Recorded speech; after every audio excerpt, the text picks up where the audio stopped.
本期拆装一台赛550发动机啊，对，装机视频在末尾。而且修这个发动机用的配件比较扎心，又有点搞笑，所以建议大家看到底。看一下它的离合，离合没问题，是长形离合。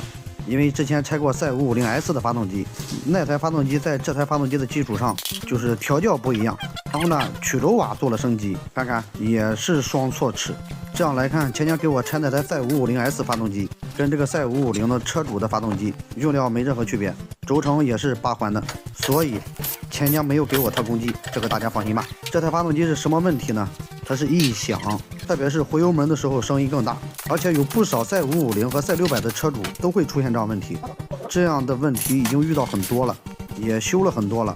那具体什么原因呢？这个视频会直观的告诉你们是什么原因，然后还会搞笑的告诉你它是怎么修好的。当初啊，这个赛550它出来就是为了打春风的450的，气门没事儿。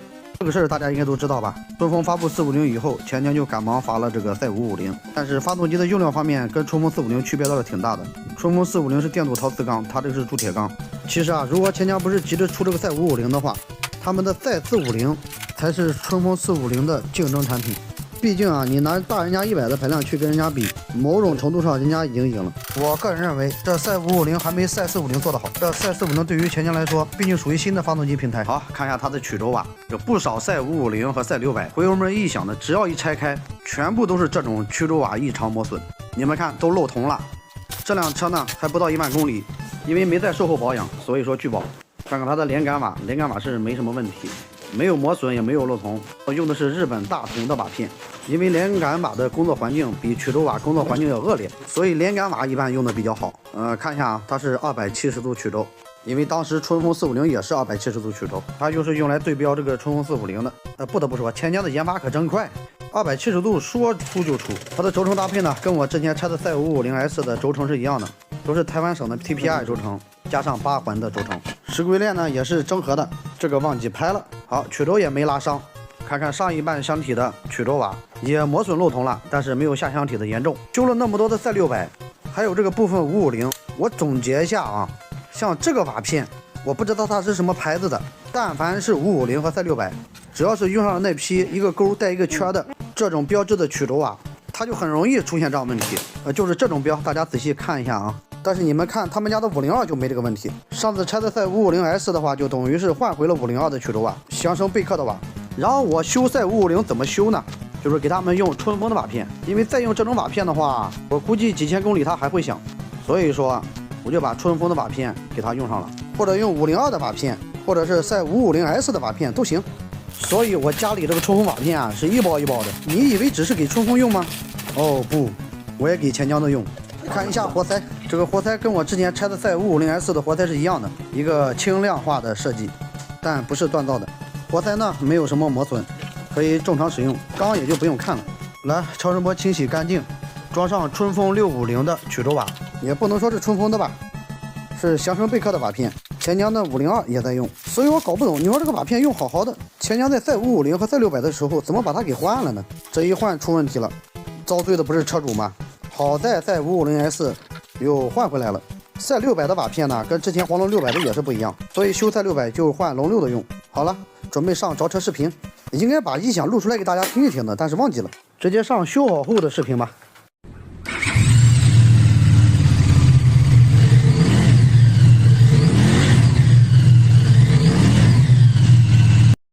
看看我这是干嘛的，太爽了，有没有？带你们看看龙芯的技术中心，龙芯的研究院里面一逛，瞬间就感觉啊，2个眼珠子不够用，手脚也不够用。这个是他们的热动力研究室，这里面呢有一套强大的发动机工作仿真系统，结合龙芯自己的发动机制造经验，通过这套系统对发动机运行的模拟，可以分析并预测将来发动机在运行过程中产生的各种各样的问题，以提升发动机研发的效率和可靠性。比如这个工位模拟的是曲轴箱内压力的平衡，因为活塞的往复运动会带来气流和气压，如果这个平衡不好的话，会影响发动机的功率。这一套系统呢，是根据发动机的载荷进行一个模态分析，用来得到发动机振动产生的声音对周围的一个辐射。比如啊，发动机加强筋怎么布置，它就起到了很大的作用。这个图大家就比较熟悉了啊。这个工位呢是模拟石龟链小链条导向板，这个上面跟彩虹一样，不同的颜色代表石龟链的不同的受力。以及受力方向。通过这套模拟，可以分析石龟链和导向板的一个寿命，或者说涉及到一个布局的调整，用来提升它的可靠性。这些需要模拟的内容太多了，时间关系啊，再去看看别的吧。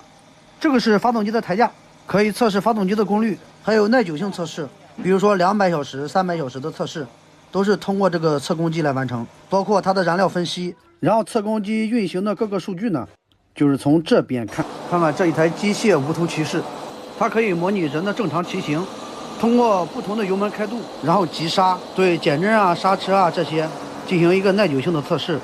偶遇无极900，看到没？还在优化，还在测试。看一下这个风机，有我2个高，风速可以达到300。这才180的风速，吹脸上都感觉受不了。有些人骑180不戴头盔，不知你们怎么受的。这个是用来测试摩托车的风阻，也可以用来优化摩托车的风挡。来体验一下半消音实验室，注意现在的环境音啊。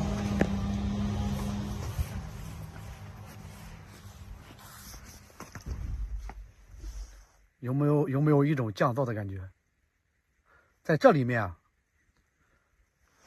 发动机各个部位运行的声音会展现的淋漓尽致，但是除此之外一点回声都没有。对，耳膜压迫感比较强，比你戴降噪耳机的效果还要压抑一些。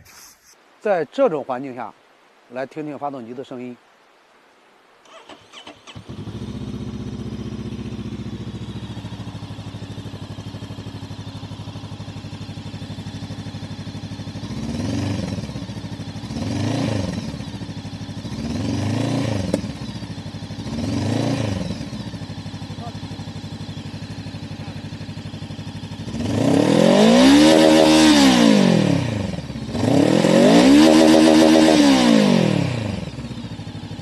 但凡有点杂音的话，很直观的就可以听出来了。